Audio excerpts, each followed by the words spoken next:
So welcome to the Men Made for More podcast. I want to mention too, my first repeat guest, my first second time guest here. So stoked to have you on here again.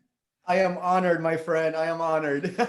No, so great to have you on here. And I know you reached out originally when had a podcast several weeks ago on the importance of the nervous system, and you just have a ton of background on this. So I'm excited to dive into it. For those that aren't going to go back and listen to your episode though, before we get into the meat of the topic, can you give just maybe a couple minute brief overview of who you are and what you're up to? For sure.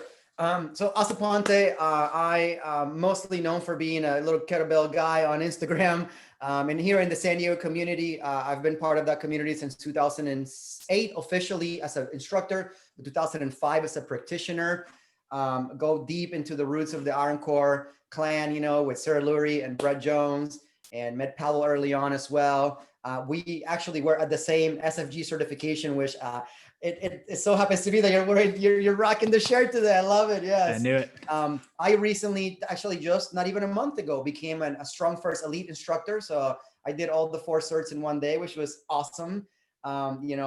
It's putting your money where your mouth is, right? So we go around giving all this advice, like, yeah, you should train this way, you should do this. To me, attaining that certification was really proof that, even at my age and with the responsibilities that I bear on my shoulders, I'm still able to train in a smart and safe way and go in there and, do all the tasks. I'm not going to get into the nitty gritty of it, but, it's pretty involved. You definitely have to train for it. Unless you're some kind of elite athlete, you're not going to show up and just do it. And so it was pretty cool. And I'm also a Z Health practitioner, also of, a decade and some change.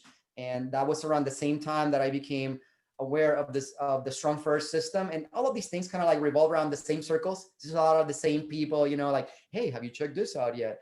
And that's how I came to start working with the neurological system in a way to increase performance, which kind of leads into why we're here today. So in addition to that, I have a small little modest studio in Oceanside, California. So if you're in that area, please come check us out. We got a very nice facility. It's clean, it's orderly. It's sanitized. There's plenty of space for you to operate, no COVID business in there. Plenty of ventilation with 3 big doors in the front. And I'm here just trying to help everyone else enjoy the same benefits that I've enjoyed from these wonderful systems that I've been involved with. Yeah, so excited for more of your knowledge here. And for those that missed the first one, I don't want to quote it. I'll put in the show links, but episode 33, I think, and it was no pain, no gain needs to go. And that was just, we went deep into some of the, myths around training yourself into the ground and how to train smarter and not just beating yourself up. So if you guys get a chance to check that one out, if you guys enjoy today's show, definitely go back and I'll listen to that one with us as well. It was a lot of fun and a lot of great conversation. But today today I'm excited because we're talking about, like Us was mentioning, his history with Z Health and getting into treatment of the neurological system is, and with the podcast I did a while back, is the nervous system controls just about everything. And people don't know what the nervous system is. People don't know when they're training. People think about training muscles. People want to train their biceps. People want to train their abs, but they don't realize the nervous system is kind of the glue that connects everything and controls everything and has a much bigger role than we ever, most people ever give credit to on a day-to-day basis. So I want to kind of have you give you the runway on this. And for those with zero knowledge about the nervous system, most people don't even know what it is. How would you describe it and the incredible role it plays in maybe just a few minutes? Because I know you can go on on this, but maybe like a brief description of how you would explain it to someone listening. Absolutely. With the way that you put it, I think it's a very elegant way to put it, especially for, like most people out there, because not everyone's a neuro ninja, as we like to call them, or a movement nerd. But I'm going to try to cover a little bit of both. But your answer, it's absolutely right. On the money, it's important because it is the governing system. It governs everything. In fact, everything that we experience is because of the nervous system. Through its many parts. And we're going to get into this, the peripheral nervous system, getting all that input and being, conducted up the spinal cord and then processed eventually in different parts of your brain. That is your existence. That is your experience, your consciousness in a lot of ways, So I didn't know we were going to get into consciousness, but I guess we are now. Here we go. Tangent number one. Yeah. We should have a bell that rings every time we go on a tangent. Yeah, people get sick of it. We'll go on too many of them. So I'll hone it in. But yeah, like I was saying, it's because it is the governing system. So that's why it's so important for us as movement practitioners or therapists or anything that we're trying to help people get out of pain, improve performance, fix body composition, even work with motivation. All of these things can be addressed through the movements, not the movements, I'm sorry, the nervous system.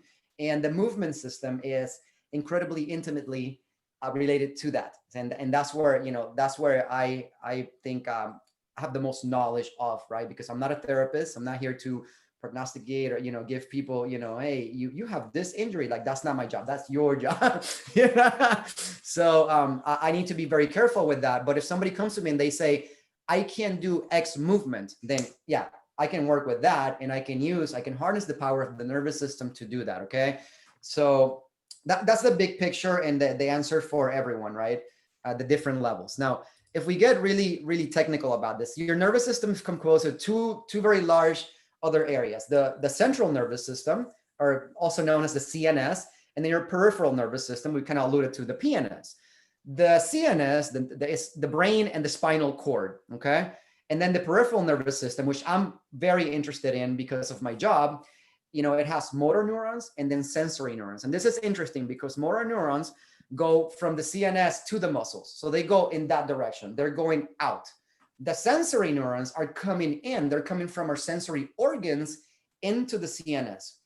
Furthermore, and I hope we haven't lost anyone yet, motor neurons break down into somatic and automatic.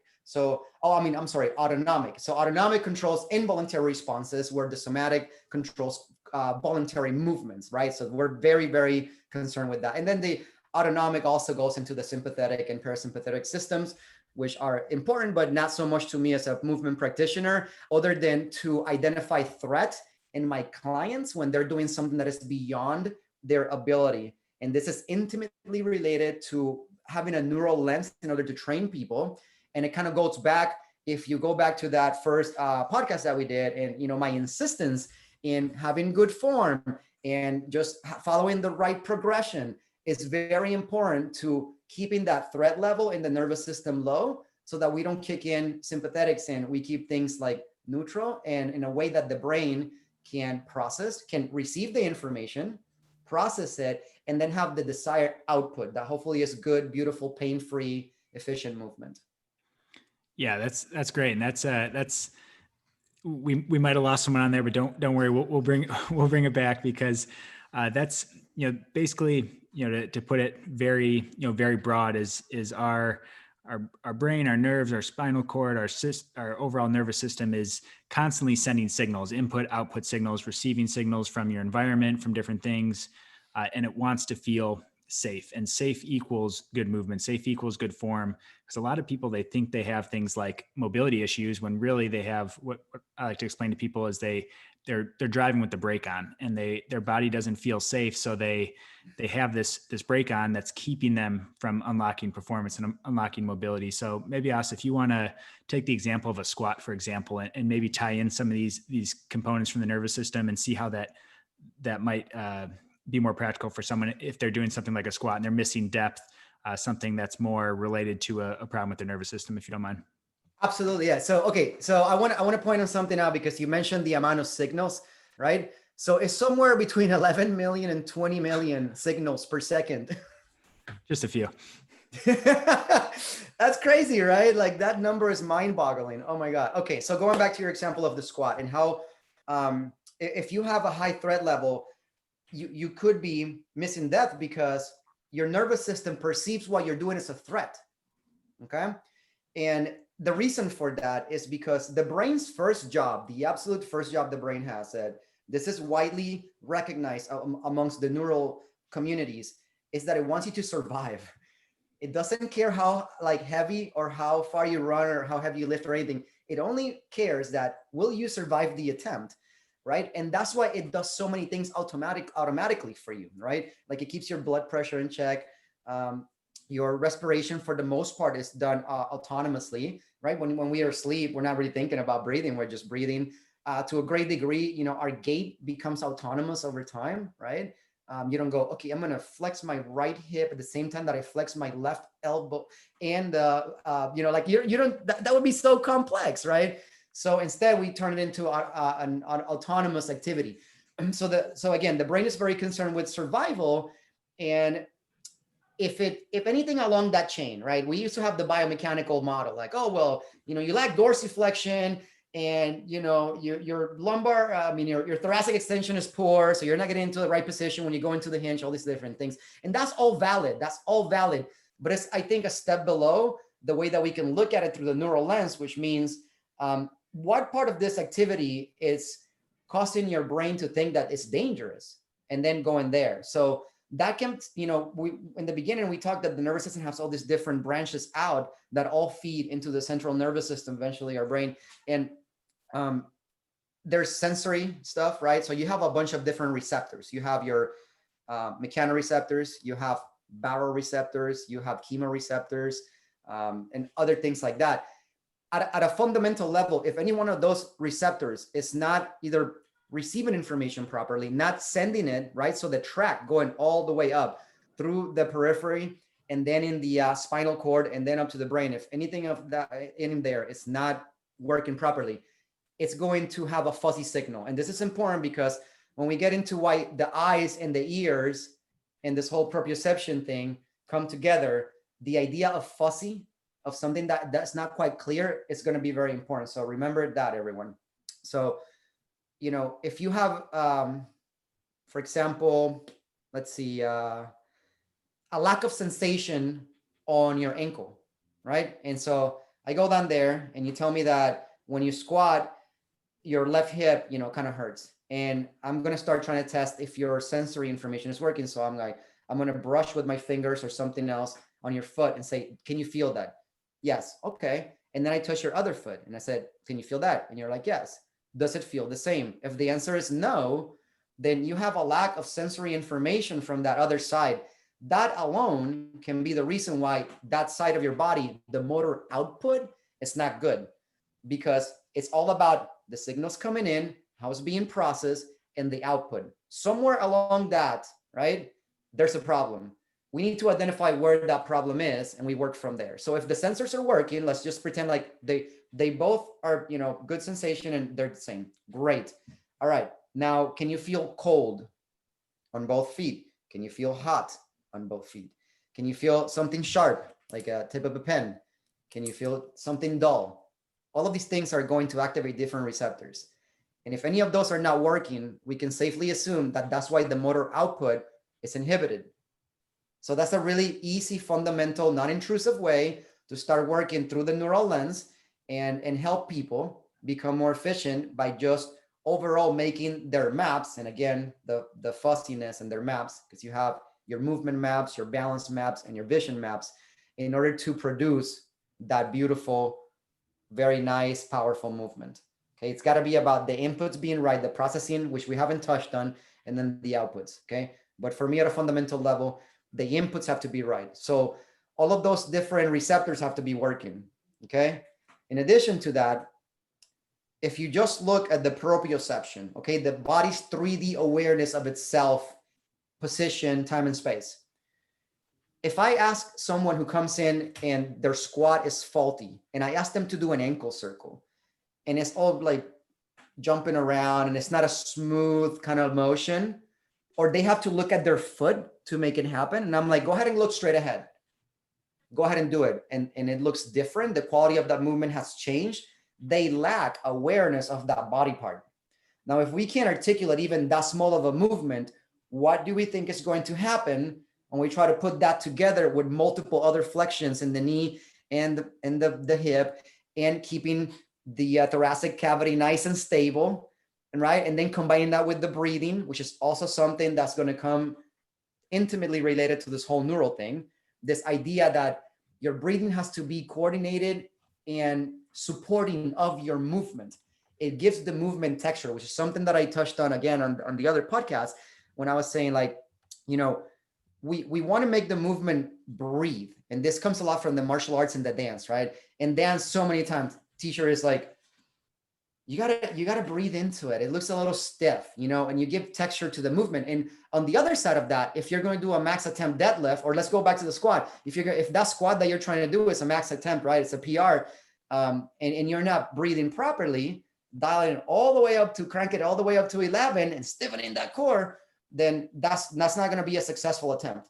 And having the clarity to know what is that 11 and what is the 1 in between, everything in between has everything to do with neural fluency, which I'm kind of stealing that term from movement fluency and your buddy that was on the show not long ago. I like it. I like it. No, that's really good. And that's like when I hear that, and even with my knowledge, I'm trying to, picture for someone listening that's like doesn't have as much of the background. Is there's so many things going on when you talk breathing, you talk sensory input, you talk the output, and ankle mobility and different things. If we skip back to just having good sensation or having good control of your ankle in isolation, if someone's missing that, or they're like, yeah, that's totally me. When I try and do something and I'm not really focused on it, I have a hard time with it. Where do what's the so what? What's the practical application in that example? Maybe if that's the primary cause, where does someone start with trying to improve something like that? Right. Okay. So that is what the person is experiencing, and we have to address that because that's their experience. That's what they want to fix. But for the coaches out there listening, the way that we would start looking at all of that is through gait.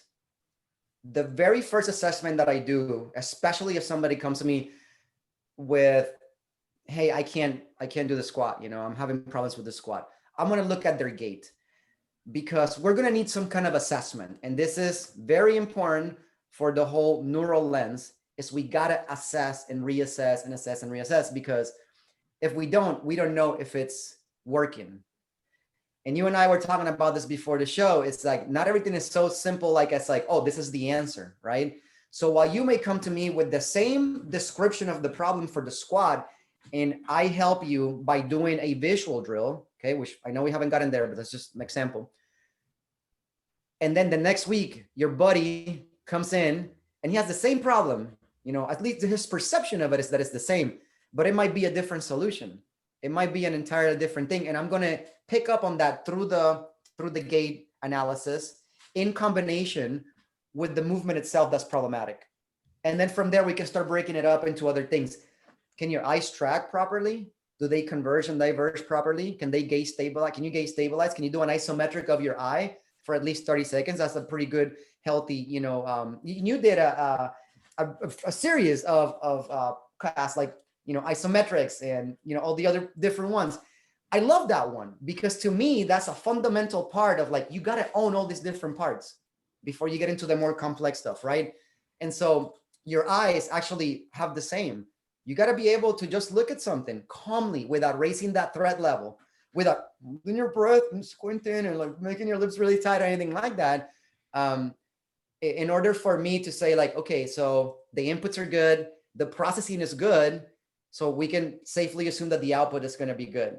If any of those is jammed up somewhere, that's bad news. And so the practical application would be, do the gait assessment, then perform a drill that is specifically related to fixing what their problem is, and then reassess.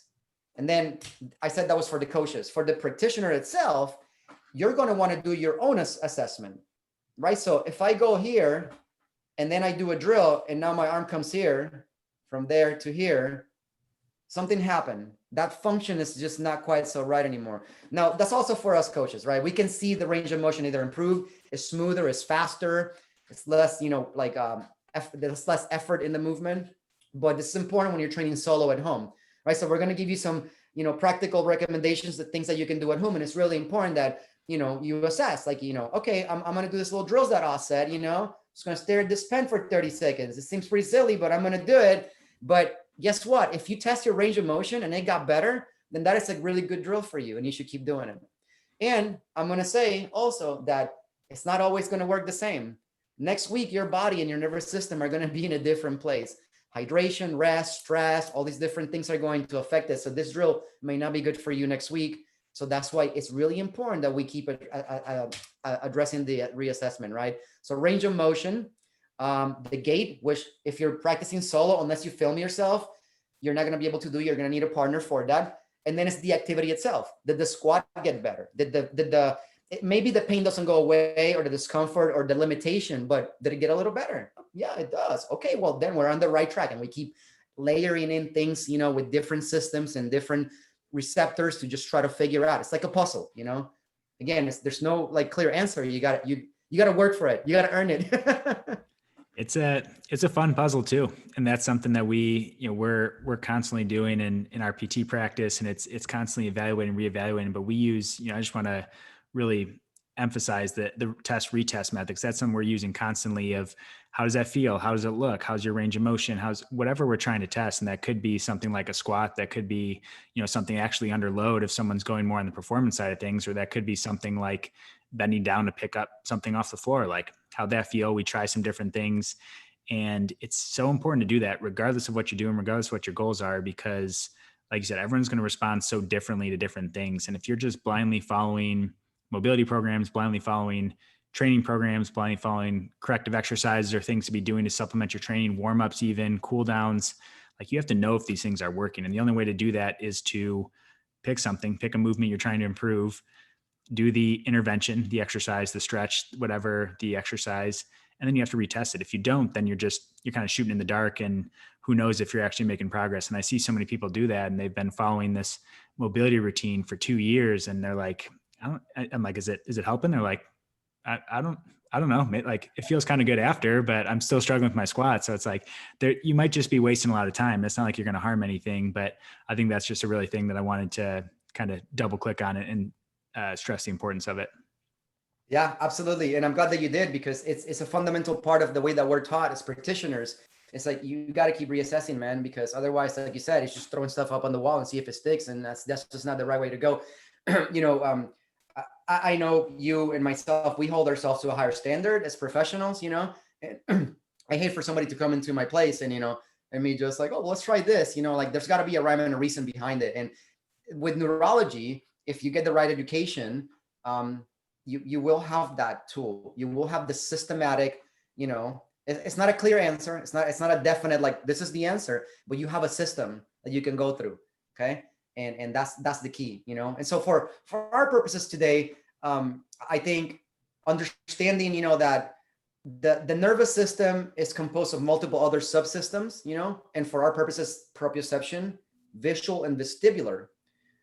I want to invite everyone to think about those three as being like satellites. That's how we describe them in Z Health. They're little satellites, and they're going around and they're sending information back, and they're triangulating where you are. And so the clearer that signal is, the more powerful those satellites can be, the more useful that movement GPS of yours will be. Okay. So in the example of the squat, if my balance is a little off, okay, and I have a little fuzzy area that is not quite so clear in my map, every time I go into that range of motion, my threat level kicks in, because the nervous system cannot predict what's about to happen. And I had mentioned before that it's very concerned with survival. The way that it helps itself survive is through pattern recognition. And this goes back again to my insistence on practice, on progression, in the sense of like, start with the really simple stuff and know that really, really well. And you should be able to do this in your sleep, because you're helping your system predict better. Okay. The more I can predict what's going to happen when I do a wrist circle, nothing, absolutely nothing. It feels great. Okay. Then my nervous system is going to unleash that performance from there. And what happens when I do an elbow circle? Great. Feel awesome. What happens when I do a camshaft with my shoulder? Awesome. Now I have a whole arm that I can use with clarity, without worrying about threat. There's nothing weird there happening. So my nervous system, when I go to do that one arm push-up, it's like, go for it. You're not going to break. We're good. So I know that's a bit trivial to put it in that perspective, but that's really what happens. The other part of it, and that's specifically, dealing with, your mechanoreceptors. And by the way, one of the first things that I learned that was very powerful is that the joints have probably, the greatest amount of mechanoreceptor activity in the body. anywhere in the jaw. There's specific joints that have even more. And we call those the high payoff exercises. And those are things like your hips, your spine, your feet, and your hands. At a fundamental level, if you can address those things with some really good, specific joint mobility, and you can perform those movements with control and just like you know, quality of movement, then you can transfer all of that, the smaller movement, into the greater movement. So maybe that squat will fix itself if I'm able to do some really nice thoracic glides while maintaining some length in my spine, so I'm not crushing my discs and I'm not like keeping my neck up or going into thread or holding my breath. Hey, do some thoracic glides. Breathe, you know, like again, that coordination of the breath and bringing these different things together. If I'm able to do those smaller movements, then now we can reasonably assume that we can do the larger ones. And that's the whole idea behind it. But these things are not, even though this is great scientific stuff, you know, neurology, yay, but we've been doing this for a long time. If you think about it, this is what practice is all about. This is what thoughtful practice about that guy on the heavy bag, not hitting it hard, but kind of like thinking about like, where do I put my shoulder when I hit it? Like, how is my ankle in the back? You know, he's not thinking, oh, dorsiflexion and, you know, external rotation, none of that. He's just, what does feels good when I do this, right? And so we can recreate that, you know, by looking at elite athletes in a Z Health environment, you know, for like an assessment. Somebody comes in with shoulder pain, unexplained. I don't know why my shoulder hurts every time I hit the bag. Well, let's look at how you're doing it. And then you can start break things down, just like we were saying. Look at the receptors. Look at the joint mobility. Do they have fluency with that movement? You know, are they able to do it with a good level of, you know, awareness with that? They don't have to look, you know, are they doing it with a low threat, right? So they're not squinting, they're not holding their breath or like pressing their lips together. Another good one is when you have somebody come in and they're doing something they feel really uncomfortable with, they'll take a really hard swallow. They'll go like, you know, and you're like, okay, all right, let's slow down. Let's take a little walk, get some water, you know, just walk around a little bit. Their nervous system is freaking out. And so it's going to inhibit, it's going to put the brakes, just like you said, on that greater movement. So it's our job to find those little puzzles, take out all the little breaks, and then performance is unleashed. Because to me, pain and performance are along the same spectrum, but they're on opposite sides. So the more I can push somebody towards performing better, now they're away from pain, great, because that's more training frequency.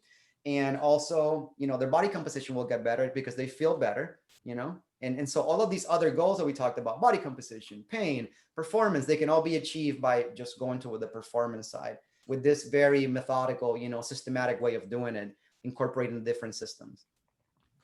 And the amazing part with a lot of that too is that people don't, until you feel what this is such a feel thing. It's such a visual test, retest type of thing.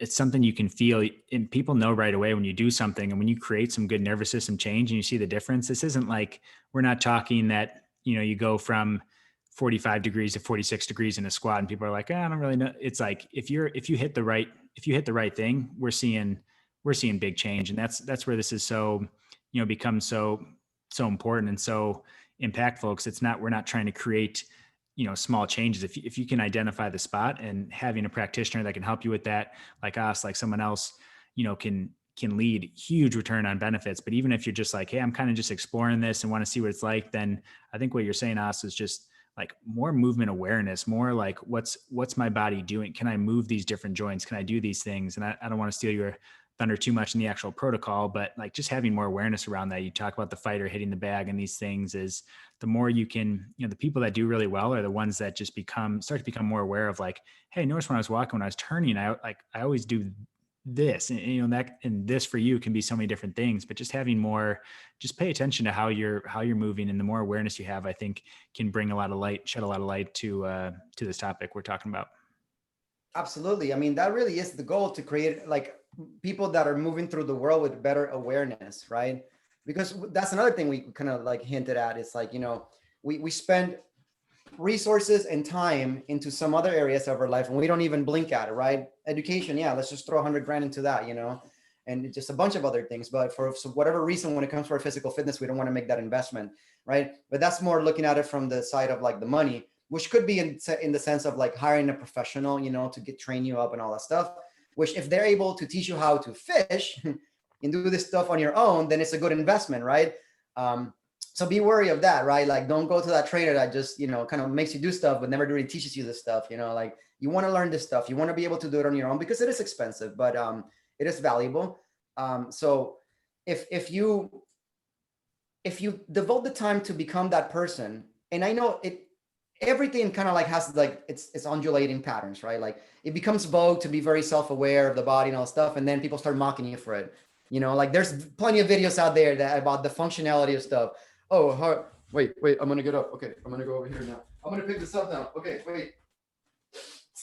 I'm gonna pick it up now. Okay, and I'm gonna come back. Like I get it. It's funny, and it is.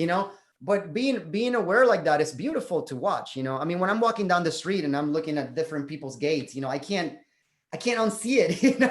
My eyes are trained to do it, and I'm like, oh no, like dude, that person looks really good. And there's a certain sense of confidence and just they just look like they feel really good. When people are in pain and dysfunction, they don't look like they're having a great time just even walking around. So it's definitely an investment worth making, both in the sense of money and the sense of time, and learning these things. Like you were mentioning, I think it's a fantastic investment to make in yourself.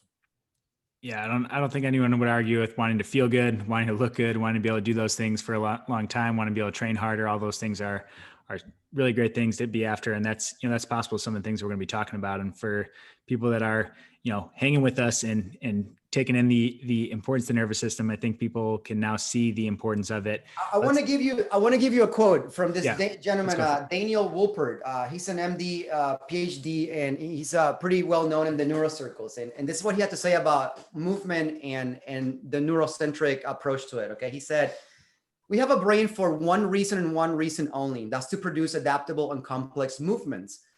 Movement is the only way we have of affecting the world around us. I believe that to understand movement is to understand the whole brain. And therefore, it's important to remember when you are studying memory, cognition, sensory processing, they're there for a reason. And that reason is action." Now, if like a top level guy in that field says that, then I'm like, okay, well, I'm not tripping here that, movement is such an important part, and the idea of brain health is such an important part because, neurons are on the use it or lose it basis. If you're not activating your brain properly through movement and just activity, it needs fuel and it needs activation. So through movement, you can get a lot of that, right? And we haven't even gotten yet into the visual and the vestibular, but I'll give you like a little, taste. Visual information accounts for approximately 70% of all sensory input. So if your eyes are not working properly, that is a huge problem. It has a profound effect on the way that you feel and the way that you move. Okay, so very important to cover those bases. And the same thing for the vestibular system. And there is a hierarchy, right? You have your eyes and then your ears and then your proprioception. And if you got to look at it in that sense in order to accomplish the goals of like having that elite performance, or even just for the everyday person being able to do that squat without dysfunction or pain. Yeah, no, well said, and appreciate that quote and that explanation on it. What's the what's the so what behind this for people that are bought in? Like what Monday morning protocol? I don't know much about that, but something that is this a good transition into? Is that the practical side of things that absolutely? I think we should get into that before we get to this track. Okay. So we talked about what's important for us as practitioners, as coaches. We want to make sure that we can move well, see well, and balance well. Okay. The most basic visual drill that I can think of is comparable to one of the most basic drills that I can think of somebody coming into my school and saying, "Hey, I want to start training." All right, let me see your isometric squat. How long can you hold that position? So we're going to do an isometric of the eye. There's going to be 9 positions, Fred. Okay. And they're very simple. You have your center line right in front of you, above that and below that. Okay. So that would be 3 positions. Now the other 6 positions are the same, but on right and left. So that would be center line, middle, right, and left. And then you have the top and both the bottom to the right and the left. So that would be 1, 2, 3, 4, 5, 6, 7, 8, 9. Now, as we do this, it might be a good idea for our listeners to start seated, get into a nice neutral spine, deep breath. Like you just want to be relaxed, just check yourself for tension throughout the drills. Most common things, you get real squinty, you might get teary eye, stop blinking, dry eyes, the lips going really like first look good, like you're doing some diaphragmatic breathing, some kettlebell swings, and then just think happy thoughts, man. Like this is fun. And as we go here, As, if you want to talk through maybe like position the pen for those that are just listening and don't have the video. Oh yeah, that's right. Okay. Pen, say 12 inches from in front of you. So about arm's length from your nose, directly in front of your nose. That would be like the center position. Okay. And then about 6 to 8 inches to the right of that would be your right middle position. Okay. Now let's go back to the middle. That's arm's length in front of your nose. You're looking at a pencil or a pen, very tip of it. Now, 6 to 8 inches to the left of that middle position would be your center left position. Okay. And so you want to be able to hold each one of those for at least 30 seconds. It may not be so easy in the beginning to do that. Maybe all you can do is 5 seconds without signs of threat or freaking out in your head, like, oh my God, like this feels horrible. Sitting in silence there, and quietly. So that is your basic one. Then we have those same 3 positions, but above, about 4 to 5 inches above that center position. So if I hold the pen in front of me, arm's length, I'm looking at the tip of the pen, and I'm going to bring the pen up about 5 inches. Now, without moving my head, only my eyes, I want to move and look at that pen. And then to the right of that and to the left of that would be the other 2 positions. And we will follow the same protocol, starting from the middle, arm's length with the pen, about 5 inches below, only moving the eyes, and then the right and the left sides. And that's your 9 position gaze stabilization drill.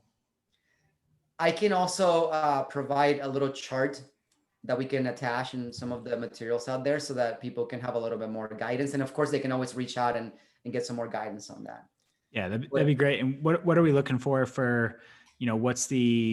what would be a not passing test, a failing test, or what kind of things are you looking for, both objectively, both with what people are feeling, and what might that tell you about, maybe their training or their movement?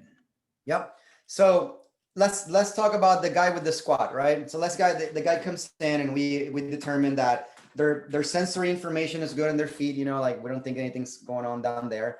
So we're going to test their eyes. We're going to see if they can gaze stabilize. So they're going to hold it there. And if they can perform that without any sign of threat for 30 seconds, then we're good. Okay. And then we're going to go through all the different positions. But before we do that, we're going to assess. We're going to assess the squat. We're going to do some range of motion. It can be shoulder abduction. It can be flexion of the shoulder. It can be rotation of the torso. It can be flexion, like touching your toes. Okay. Any of these outputs, motor outputs, should be improved if that visual skill is there present and you do it to the right degree, right? Because we got that whole minimal effective dose. So if you're having problems with the 5 seconds, don't try to do the 30. It's very important. This is exactly what we talked about in the first episode. No pain, no gain. This applies to the eyes too. And in fact, I'm going to give a warning. You will screw yourself up even further if you try to like hammer and muscle these visual drills and these vestibular drills. They're going to tax your system. It's a different kind of fatigue. You don't want to overdo it. Be prudent. Follow the Iron Core way. Take a step back. Yeah, be slow with it. Don't skip steps. And why don't you guys really entertain this, because try it and see, and make sure you have that retest you do. If you just do this drill and don't do anything to follow it up, or you're not going to see. We don't know. You're not going to see any value out of it, because it might not be an issue for you, or if it is an issue, you might not realize how big of an issue it is if you're not doing one of those things. So see how far you can rotate your body, lift your arms up overhead, try some of those things that, can help give you a clue with it. So is that it for the visual side of things? Is that the main? Well, I have one more, right? So if somebody walks in, I want to see if they can hold an isometric squat for 30 seconds, and they'll give me a lot of information for my particular training style as to what they can and can't do. Okay. So the same thing for the visual system. So we've already covered that. The next thing I want to see is how fluidly they can move, right? So I want to see them walk across the floor and come back. So in terms of the visual system, and this is not like a straight comparison, apples to apples, but just, kind of like making some general analogies here. So now I'm going to imagine a cross in front of me, and I'm going to hold the pen arm's length in front of me, right in the middle, about arm's length in front of my nose. And I'm going to lock my eyes onto the tip of that pen. And then I'm going to remember that cross, and I'm going to start to trace that cross with my pen up and down. And I'm only going to go as far as I can, tracking the tip of the pen with my eyes without moving my head. This is very important. Don't move the head, maintain proper posture and a good adequate level of breathing, that you're not holding your breath, that you're not squinting, all that other good stuff. So in other words, no signs of threat, right, to the nervous system, that you're feeling freaked out. So going up and down is one. Then the cross has the T, or let's just say the T. Then you're going side to side with it. And this one is called a smooth pursuit. So now that you know the name, maybe it's easier to visualize if you're just listening. Arms length in front of you, right in front of your nose. And then we go from side to side, tracing a T. Stop in the middle. Then we trace up and down, tracing the other part of the T. Okay. And that would be your smooth pursuit. And I think it's a great start, at the level of this podcast, right? We can get into, some cooler things and just test some things out. But, if you can gaze stabilize and you can smooth pursuit without signs of threat, it gives me a fair amount of confidence that your visual system is working properly. And even if it isn't, here's a couple strategies to work with this. Remember that the intensity and the range of motion matter, just like they would for any other exercise, right? So if you're having pain going, ass to the mat with your squat, then maybe just go to 90 degrees, and let's try to get some pain-free reps there and slowly chip away at that range of motion. So if you're going in your T as you're doing your smooth pursuit and you're going out to the right and it feels smooth, but when you go to the left, it feels a little funky. Like you get a little tension in your neck. Maybe you do something funny with your lips.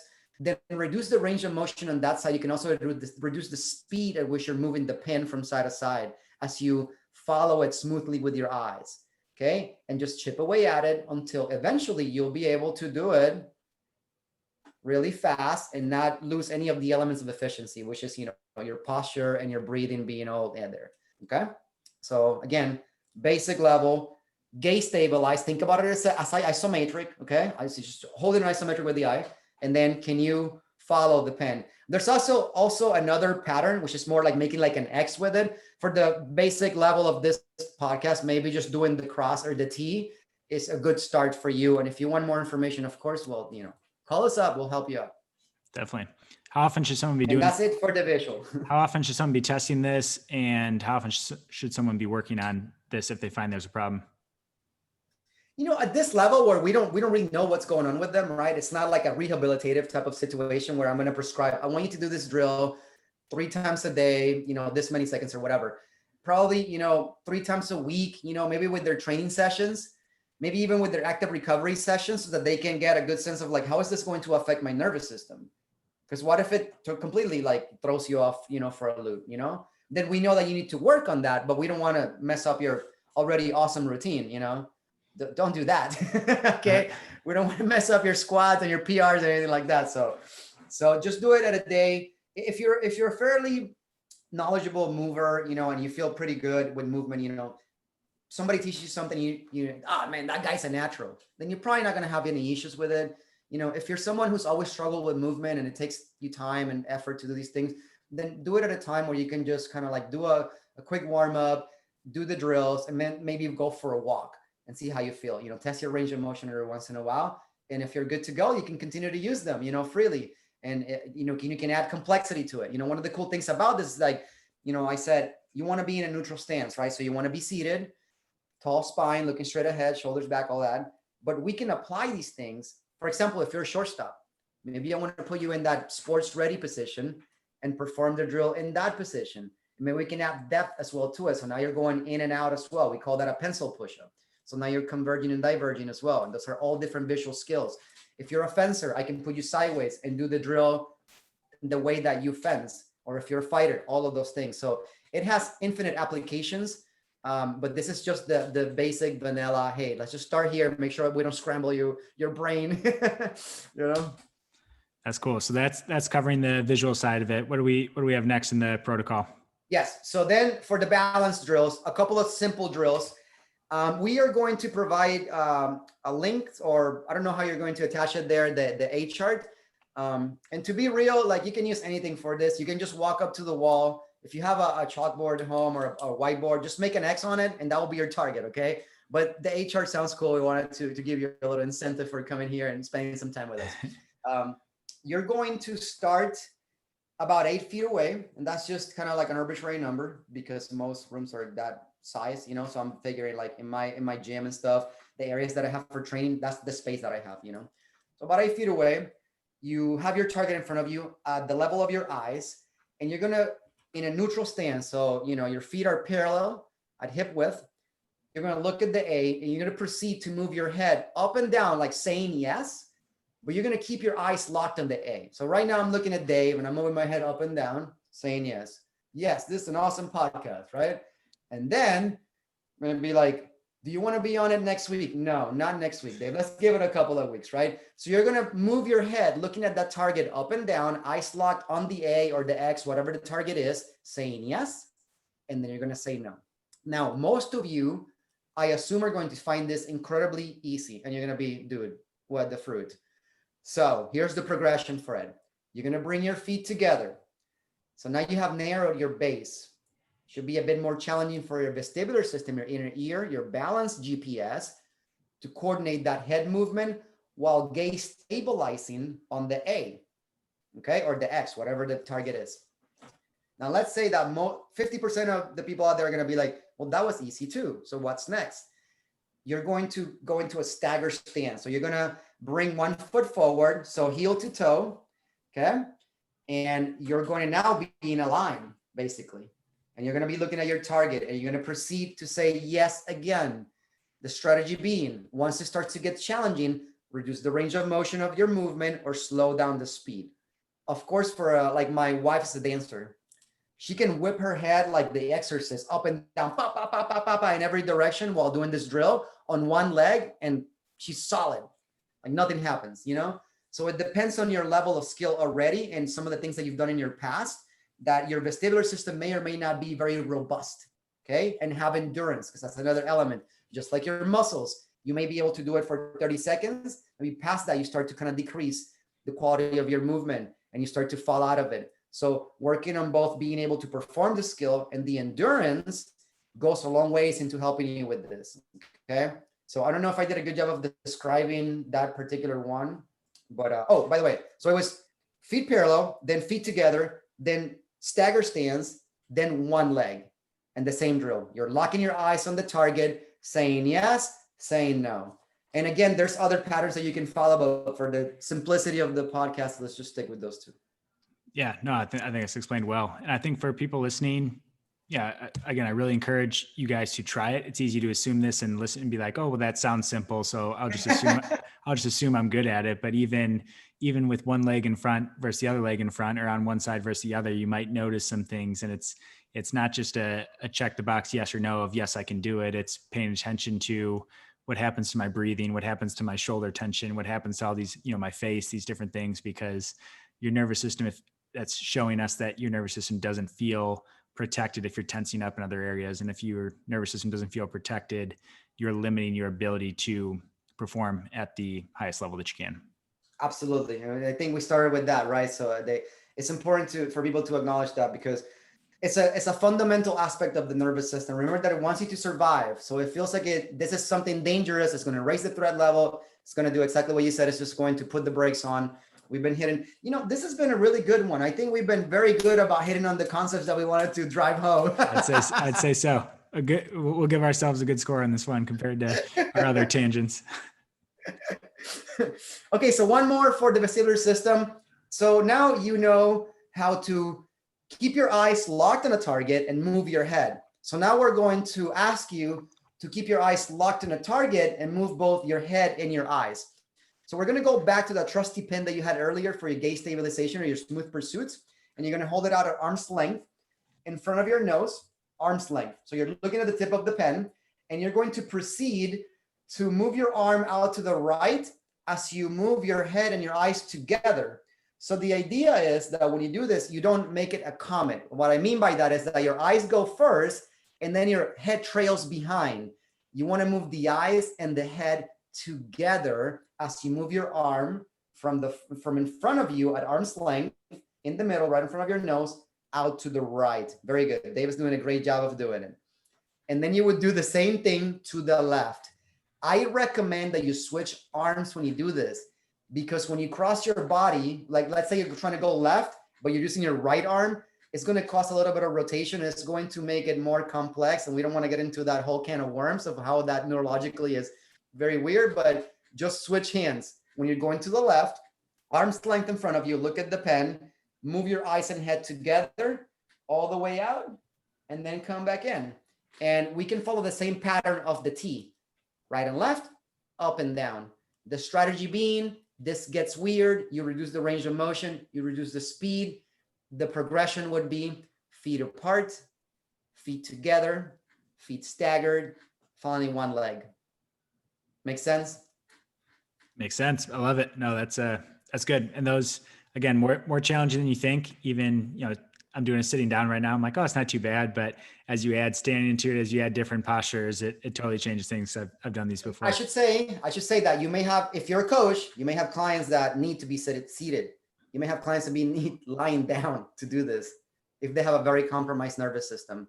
So it's all about looking for that threat. Okay. If they're standing on the widest base, they're like going like, that little 2-inch sumo that some people do, the super wide, they could be that wide and they're doing it and they're like showing signs of threat. You need to sit them down because that's not going to help them. It's past their skill and it's going to make them worse. And don't forget to assess and reassess. Try that range of motion, A-B duck, flexion of the shoulder, torso rotation, touch your toes, do the squat, make sure that, does it feel good? If it doesn't, it may not be the drill for you and that's okay. We got other drills. Yeah, that's the test retest is huge. And I know we kind of mentioned earlier, but how quick should someone notice improvements and what, to what degree can those improvements be? So, change happens at the speed of the nervous system. We like to say in Z Health. And that's very true. That's why it's not uncommon to go to a course, somebody that's brand new and they're like, I've had shoulder pain for 10 years. Okay. What shoulder is it? It's the right shoulder. Show me a range of motion. Okay. All right, let's do it. Left ankle tilt. We go there. Why the left ankle? It's the right shoulder. That doesn't make any sense. You do the drill, come back in.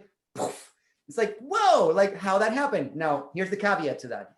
If you haven't gotten into that range of motion in 10 years, and now you can, because you've unlocked your nervous system, you reduce the threat through a variety of neurological processes that happen there. Again, that's a different podcast. And I'm going to be recommending some good names for you for them to get into the real deep stuff, having to do the different parts of the brain and how pain really affects all this movement. But, if you haven't got into that range of motion in 10 years and today now you have it and you're really happy, you got to be very cautious about that. Going back, no pain, no gain, like be prudent, take your time building these things because now your tissue has to realign along those lines of stress. Wolff's Law and Davies' Law, more Davies in this case, right? Because that's the soft tissue part of it.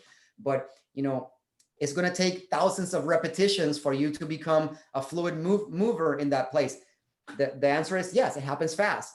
But now your tissues have to catch up, and that doesn't happen fast. Nervous system fast, the tissues not so fast. So we got to understand that as both practitioners, for ourselves and as coaches, because we can really screw somebody up if we're just, oh, great, now you can do that. Here's a kettlebell. Go for it. Doesn't work that way.